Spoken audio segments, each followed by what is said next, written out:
All-American Trophies for all your screen printing and embroidery needs. ArtMade, offering custom frames, art supplies, and jewelry. Buffalo Wings and Rings, a sports restaurant experience located in South Minot. Badlands Bar and Grill, located on 31st Avenue in Minot. Fiancé, with all your prom and bridal needs, located in downtown Minot. KCJB 910 AM, Minot's news and information station. Buffalo Wild Wings, wings, beer, sports. KIZZ FM Z94, playing today's hit music. Mix 99.9, Minot's music mix. Happy Joe's Pizza and Ice Cream, serving the Midwest since 1972. KRRZ, 1390 AM, Minot's classic hits. KZPR 105.3 FM, Minot's rock station. Jacobson Music, bringing music to the Northern Plains since 1980. KYYX, Kicks 97.1, bringing Minot country since 1977. MSU Beavers Hockey, online info at msubeavers.com. Qdoba, easy, on time, full of flavor. MSU Theater Department, year-round entertainment. Forward Communication, connecting professionals in the Midwest. MSU Bookstore, for all your campus needs. The Red and Green, MSU's student-run newspaper. Magic City Hoagies, locally owned sandwich shop located in Southwest Minot. Spicy Pie, pizza, grinders, beer. The Minot Masonic Lodge, good men working to be better. Taco John's, offering fresh tacos, burritos, nachos, and breakfast. Drive-In Financial, connecting faith and finances. PMQ Entertainment, performing at weddings, proms, and dances. The Pursuit, creating a place in Minot where everyone is welcome. Mouse River Players, community theater since 1971. H-Bar-B Construction, for all your oil field needs.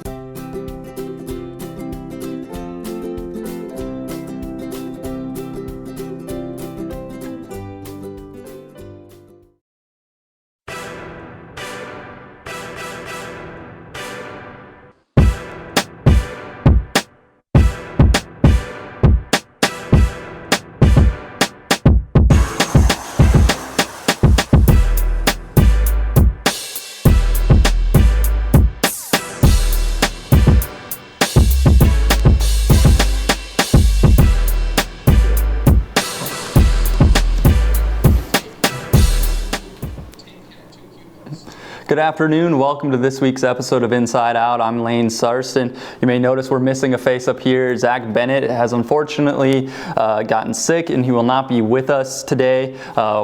Give him the best wishes and hope he gets well soon. But going on to the show though, we've got a very busy time it seems this semester. Last week we were talking about the Hustfest and now we've got Knotstock going on here on campus, which means we're bringing in people from all over the country and all around Minot. Dalen, what do you have to tell me about that? Well, you said Knotstock. Knotstock's going on this week, and so that's going to be a very exciting time for artists and people who put time into that kind of thing. Yeah, and it brings in all the high schoolers. They all get to explore our campus and have some fun. It's really, really cool. Knotstock continues the campus tradition of creativity and collaboration. Minot State University, in its 12th year in its signature arts festival, includes artists from all over the United States who share their work and arts with the community, whether it's poetry, theater, drawing, pottery, art, or pottery making in the area. This will be going on Thursday through Saturday on the Minot State campus. Artists such as Dave Klock of Los Angeles is an illustrator as well as a printer who makes posters regarding movies, TV shows, collectors, and more. The artwork will be on display in the art gallery in the lower level of the Gordon B. Olson Library, October 4th through the 12th.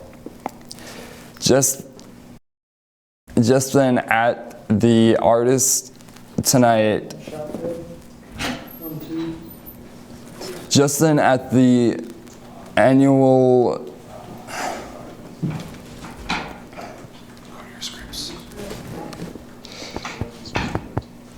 Join them at the artist reception tonight from 6 to 7 in the gallery. Also see them print live in the Student Center Beaver Dam Thursday through Saturday.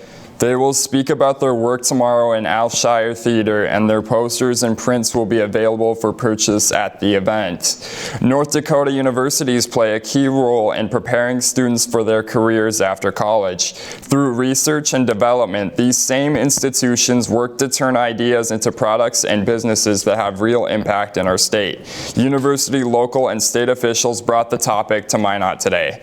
The Minot Area Chamber of Commerce hosted UND President Mark Kennedy, who started the conversation on turning research data into dollars.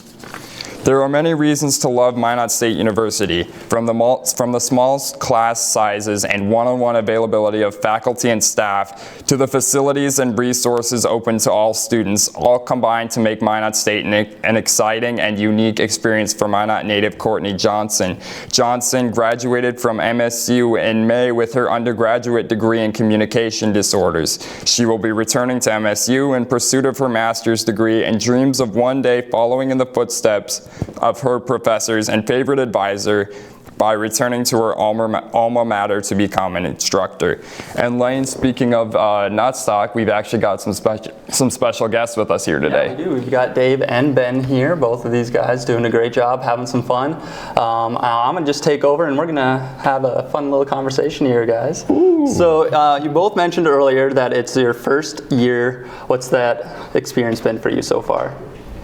We've been here for about 24 hours now, and we haven't stopped. Yeah. We've done like 4 or 5 things now, and been going since 7 a.m. Yeah, I've been screen printing all day. Gave a quick talk, and it's been great. Lots of people helping us out, and just being around screen printing. Everyone's been real helpful, real cool. Awesome to hear. So how did you get here? How did you hear about Nutstock? I think we both know a ton of colleagues who have done it. Yeah. Friends, other printmakers, and everyone loves it. So it's a lot of word of mouth. Yeah. A lot of people that I've looked up to for years have done this, and when I found out the names of the past people, I was blown away that I got to be in addition to Ben. It feels like a crazy on the honor. list. Yeah, for sure. Yeah. Awesome. All right, so you're both screen printers. Mm-hmm. What led you to that? What led you to become a screen printer? When I was in college, I saw a grad student screen printing in a back room, and there wasn't a class, and so we just kind of convinced him to teach us. Oh, because it looked like fun and a way to blow up your drawings and make multiples for cheap, really. Yeah. Yeah. Yeah. I had a friend who was starting a comedy show, and it was who knew how long it was going to go, and I said I would do posters for it, and then the show went 6 years. And I did one every week for 6 years, and by the end of it, that's what I did for a living. Nice. Now you both have a little bit different styles. I did a little bit of work before. We can actually pull up a couple of your guys' pieces. I think we did one for each of you. Now, can you guys talk a little bit about some of your art here while we have it pulled up? Yeah. Sure. This is a poster I did for the Hideout in Chicago. It was for a residency. So this venue has residencies where they have an artist come once a week for a whole month. Okay. And it'll be that artist with friends, different bands, whatever. So it's just one person doing different kinds of shows. So that's what that was for. And I just kind of drew the skyline of where the venue's at and ran with it. Yeah. Yeah, they took it away for us. And now let's pull up yours and see what we see. See what you got. Foo Fighters. It's for the band Foo Fighters. Yeah. It was for a show they did in Birmingham, Alabama. And they do a different poster for every show, which in my books, make them a great band. And that's my friend Kristen's daughter, Vivi. And I told her to hold a basketball, and then I drew the rest. But yeah, we do these for bands, for shows, and as long as there will be music, there will be posters. Yeah, that's awesome. What are some of your favorite bands that you've gotten to make posters for? My first favorite band was Primus, and I got to do a Primus poster, and that was real awesome. Man, I don't. Let's see. I did one for Handsome First, Canadian band, and then I did one for Jason Lytle of the band Grandaddy, and that was really cool. That is really cool. Yola Tango was also a highlight. I like those guys. So you mentioned drawing earlier. Is that both of your guys' first like medium for art? Yeah, I think that's where we overlap the most. Yeah. All right. Everything starts as a pen and ink drawing and on paper for me. A lot of people who do what we do will start with computers, and Ben and I are stubborn, and we start with paper and pen. Yeah. Yeah, till we die. Yep. Or till our hands don't work. Yeah. And maybe a computer. So you're like a little bit adverse, like transitioning to that computer, or? I've done it, I've drawn digitally on the iPad and all that, but just paper and pen feels a little better, a little more tactile. It's got some soul. Yeah. Okay. Yeah. And then you have a thing that you actually hold at the end, There's Not a finished file. product. Yeah. Right. It can't be deleted. Yeah, check out my floppy disk. Yeah, exactly. Yeah. So like, what is your a thought then about this whole transition that a lot of artists are taking to technology? Like, would you prefer to say people stay in a more physical medium? I think whatever, lets you work easiest and whatever you're gravitated to. Like whatever feels good for you, that's what you should do. Whenever it makes you feel the most comfortable, I think. Yeah. Which comes out, I think, when we draw on pen and paper, feel more comfortable, it comes out that way. And it's pretty hard to make something done completely in Photoshop look like you drew it. Okay. Yeah. And so Ben and I don't have to cut any corners. Ours already look like we drew it. Yeah. The more people are just doing Photoshop stuff, the more demand there is for just pen and ink work. Oh, really? So we're staying put on our bench in the park. So like this new technological art style has kind of made what would be traditional now a good niche. Right. Like if you saw a bunch of computer animated movies, Yeah. and all of a sudden the one that's just shot in the backyard looks incredible. That's where Ben and I are. Yeah. Okay, so you have a lot of high schoolers coming in. Did they broach that topic with you guys any?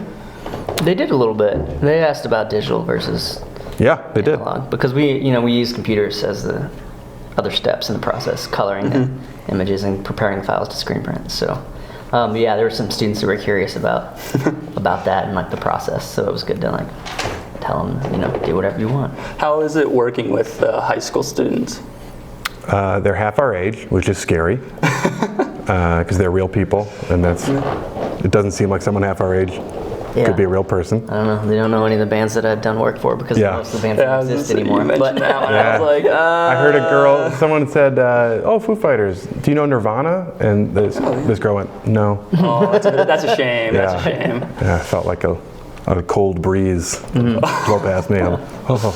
Oh man, that's such a bummer. But how does that how do you close that gap? That's the word I'm looking for. I don't know. Common ground. Outreach. High schoolers? Yeah. I don't know. I just got to start working with younger bands, I guess. Right. Yeah. Some SoundCloud rappers or something. Yeah. Oh man.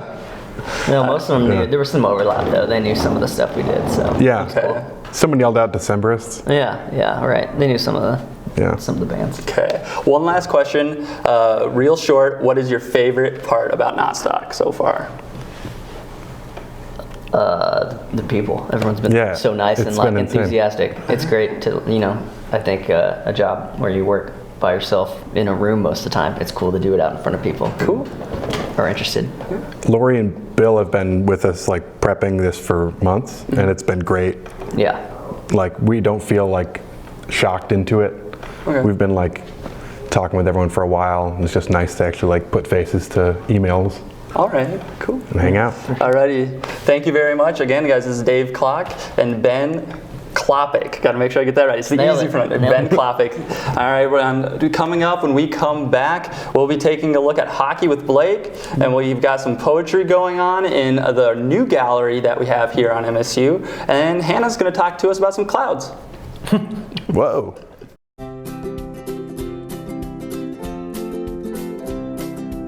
All-American Trophies for all your screen printing and embroidery needs. ArtMade, offering custom frames, art supplies, and jewelry. Buffalo Wings and Rings, a sports restaurant experience located in South Minot. Badlands Bar and Grill, located on 31st Avenue in Minot. Fiancé, with all your prom and bridal needs, located in downtown Minot.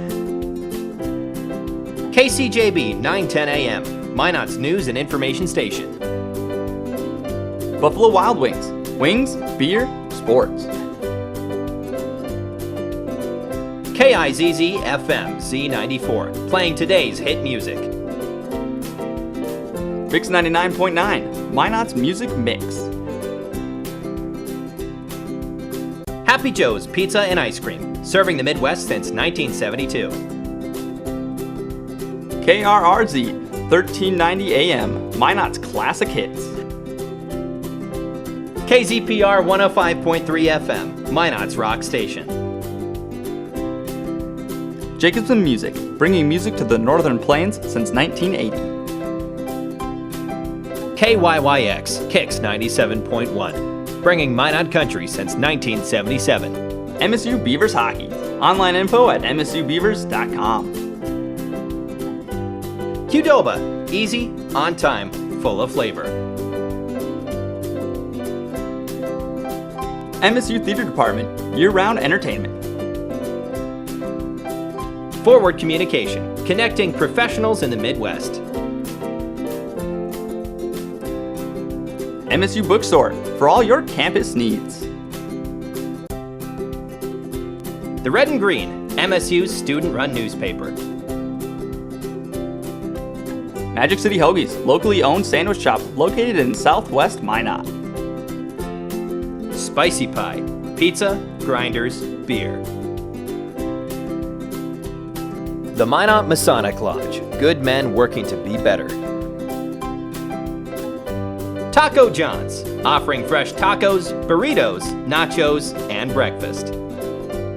Drive-In Financial, connecting faith and finances. PMQ Entertainment, performing at weddings, proms, and dances. The Pursuit, creating a place in Minot where everyone is welcome. Mouse River Players, community theater since 1971. H-Bar B Construction, for all your oil field needs.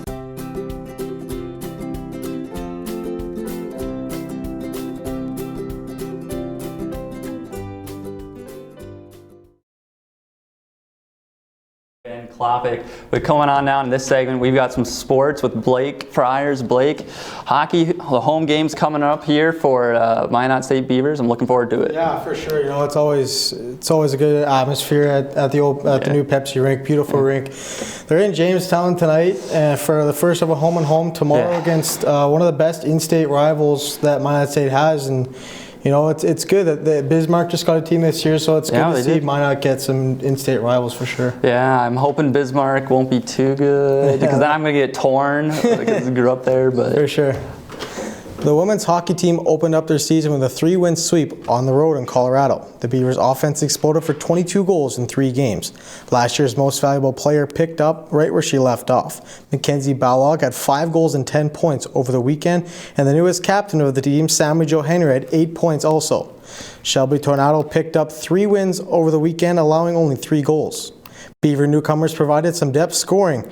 Haley Wickham, Brooke Mead, and Kennedy Schmidt all scored their first HHA goals. The Beavers will be in action at the Pepsi rink for the first time next weekend for 2 games against Assiniboine Community College. The men's hockey team travels to Jamestown tonight for the first of a home and home. The Beavers will host the Jimmies in their home opener tomorrow night. The Beavers kicked off their season in Colorado. They kicked off their season last week in Colorado. They lost 2 out of 3 games. Puck drop Friday night is at 7:30. Be sure to get to the rink early as the first 200 students in the Dam student section get a free t-shirt. The Minot State football team dropped their 4th game last week on the road in Sioux Falls. Quarterback Ben Belinsky threw for a touchdown and ran one in also. The Beavers were down 14-0 early and cut the lead to 7 with a 4-yard Levante Bushnell touchdown, but the Cougars pulled away in the second quarter with 3 touchdowns and went on to a dominating 56-14 win. The Beavers will return to the field on Saturday against the Upper Iowa Peacocks. Kickoff is at 1 p.m. The Minnesota Wild hit the ice for the first time tonight against the Colorado Avalanche. The Wild finished 3rd in the Central Division last season with 46 wins, but they are bounced in the first round at the hands of the Winnipeg Jets. Puck drop is tonight at 8 p.m. The Minnesota Vikings are looking to bounce back after they dropped a Thursday night matchup against the LA Rams last week. The Vikings will travel to Philadelphia for a clash with the defending champs. The Vikings currently sit 3rd in the NFC North with a 1-2-1 record. So obviously football, not the result they wanted. No. Vikings sliding a little bit, and it doesn't get any easier. They got to go to face the defending champs. Yeah, they've got a tough schedule up ahead for them. Not just their next game, the whole schedule is tough this season. Yeah. Beavers, though, looks like we might have a chance to win this upcoming weekend against Upper Iowa. Yeah, it'd be good to see fan support. It's breast cancer awareness game, so it'd be good if they can get some support.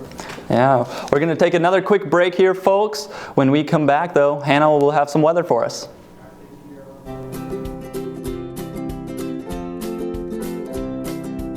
All-American Trophies for all your screen printing and embroidery needs. ArtMade, offering custom frames, art supplies, and jewelry. Buffalo Wings and Rings, a sports restaurant experience located in South Minot. Badlands Bar and Grill, located on 31st Avenue in Minot. Fiancé, with all your prom and bridal needs, located in downtown Minot. KCJB 910 AM, Minot's news and information station.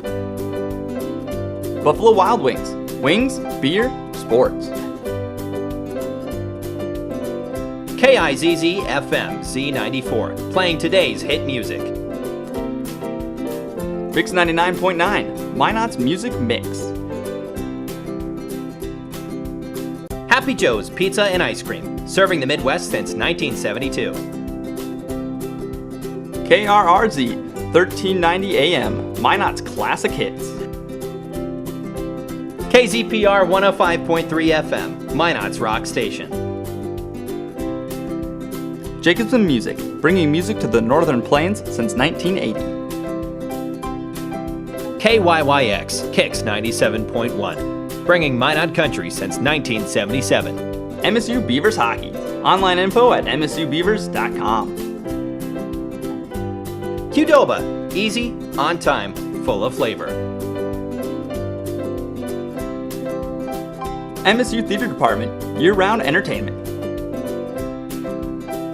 Forward Communication, connecting professionals in the Midwest. MSU Bookstore, for all your campus needs. The Red and Green, MSU's student-run newspaper. Magic City Hoagies, locally owned sandwich shop located in Southwest Minot. Spicy Pie, pizza, grinders, beer.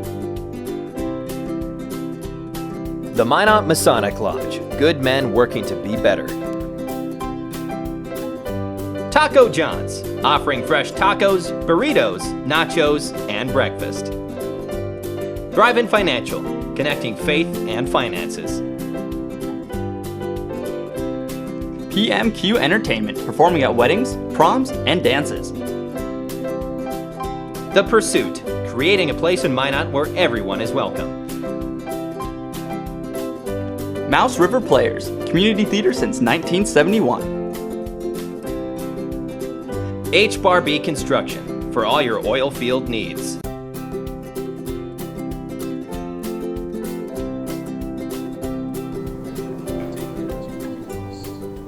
Welcome back, everyone. I'm Lane Sarston. Knotstock continues all over campus. David Phillips is live at the Northwest Arts Center with just one of many talented artists. David? Knotstock is in full swing here on the campus of Minot State, and with me I have Anders Carlson Wee, who is the author of The Low Passions, forthcoming from W.W. Norton in February 2019. Originally from Fargo, he now hangs his hat in Minneapolis. A pleasure to have you on the show, and you've got a show going on tonight. Tell us about it. Yeah, thanks so much for having me. It's awesome to be part of Knotstock.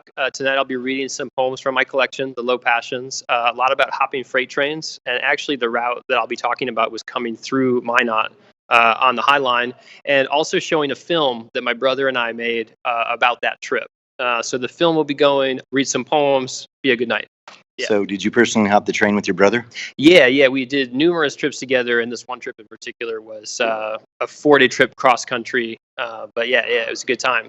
Yeah. It sounds like it's going to be a very interesting show to watch. We want to remind our viewers that it is free for not only the students but the general public to get out here. Your impressions of Knotstock, real quick. Yeah, Knotstock has been awesome so far. I taught a couple classes earlier today. Students have been doing T-shirts with screen printing and throwing clay. It seems like an awesome event. Mm-hmm. Yeah, I'm really glad to be here. Yeah. And real quickly, we were talking before we went on the air how just right up the road in Minneapolis, a very hotbed of artistic influences right now. Yeah, definitely. Minneapolis has a lot going on, a lot of money for the arts. Loft Literary Center is doing a lot. They have Milkweed Press, Grey Wolf, Coffee House, a lot of things for the arts. I'm happy to be there. And to be from Fargo and get a chance to come back up to North Dakota to do an event is a real treat for me. Yeah. And I had a chance to see some of the talent here at Knotstock. Pretty impressive what you saw. Look behind us on the wall. Look at all this color. There's some great stuff. People are doing awesome stuff. And I'm glad to be part of it. Yeah. So tell us, what was your inspiration, real quick, to do this book and movie about basically jumping trains? Basically, I've loved traveling. Done a lot of cross country trips, bicycling, hopping freight trains, hitchhiking, walking on foot, and kind of just have loved that stuff and have loved doing it with my brother. And so wanted to do something that brought those two things together. Well, it sounds great. So once again, for our viewing public, we want to invite you to the Walter Peer Gallery, which is located on the Northwest Arts Center on campus tonight. Begins at 7:30. Get here a little bit early to have a visit with Anders. And with that, let's send it back to the studios. Thank you so much, David. With me now is Hannah Davis. Freight train hopping, wow. Yeah, that's quite a journey. Yeah, I mean, I don't know if you could be doing that with the way you were mentioning the weather was looking earlier. Yeah, it wouldn't be very fun to hop trains with the wintry mixes we've been getting, but I figured since we have been getting that heavy precipitation, It might be fun to tell you guys a little bit about where the precipitation starts, the clouds. Let's do it. It's a warm summer day and you're lying in the grass staring up at the sky, and that's when you see it. I saw one make an ice cream cone, and I saw the star one time. They're talking about clouds and the different shapes that they can take. And although clouds can look totally different from dark and scary to white and fluffy, they're all made of the same stuff. Clouds are made out of evaporated water, and different types of clouds can do different types of things. Exactly. The sun heats the water on the surface of our planet, whether it's in the ocean or just dew on the grass. The heat evaporates the water, which then rises into the atmosphere where it cools off and turns back into a liquid. Because the drops are so small, they are able to stay afloat on the warm updraft of rising heat. When enough of those tiny little water droplets come into one area, they start to form into a cloud, which is then classified by its height and appearance. So like guessing what they are. Some common clouds are cumulonimbus clouds, which start low in the sky and can grow to be over 50,000 feet in the air. Another kind are stratus clouds, which are low and gray and usually have a light mist of rain. In the winter, we often see gray and featureless nimbostratus clouds. These cover the whole sky and often drop continuous amounts of rain or snow. Last but not least are a crowd favorite, cumulus clouds. These are the big, white and fluffy clouds that might take a familiar shape like ice cream or a star. Clouds, your weather word for the week. Unfortunately, we don't have those pretty cumulus clouds right now. We have some pretty dark clouds because we've got a lot of, well, depending on where you are in the state actually, in this central southern portion, you got some snow right now. But if you look off to the east, you have some more rain, which is interesting because it's not much warmer, but it must just kind of depend on where you are. And these temperatures don't look so bad. We've got some 40s and 30s, but it's actually a lot colder than what it feels like. We have winds in the teens for the western and central portion of the state, which is making it feel about 10 degrees colder than it's showing here on the map. And again, off in the east, the wind is less, so the east is having a good time right now. They've got rain instead of snow, and they've got some lighter wind. And it's not looking like that weather is going to change very much over the course of the week. I'll tell you about that in a second, but first I want to tell you about our women's golf team. They are in Mayville, Missouri for the Midwest Classic, and don't be fooled by these temperatures. I know they look really nice right now, but they actually are a bit misleading. They have thunderstorms the entire week scheduled right now. This is a few weeks out, so there is a chance that the storms could dissipate, so good luck to them, and hopefully the storms do go away so they can play. And then here is our 7-day forecast. We have 30s and 40s across the whole week, and it's pretty similar. We do have wind, as I was mentioning in my last part. We do have a bit of wind this week, but on Sunday and Monday, we will get a break, and the wind will be below 10 miles per hour for the most part, and then the rest of the week we'll have winds in the teens. And I think the main thing I want to point out here is our nightly lows. Our nightlies are all going to be below freezing. So I don't know, Lane, when you are heading off to sleep, you might want to grab an extra blanket. And I know you don't like it, but I don't want your feet to get cold, so you should probably wear some socks. Yeah, socks, maybe not. I'll probably use a heater, but that's what I'll use. Thank you guys so much for watching with us today. I'm Lane Sarston. I'm Hannah Davis. And until next time. Here we go.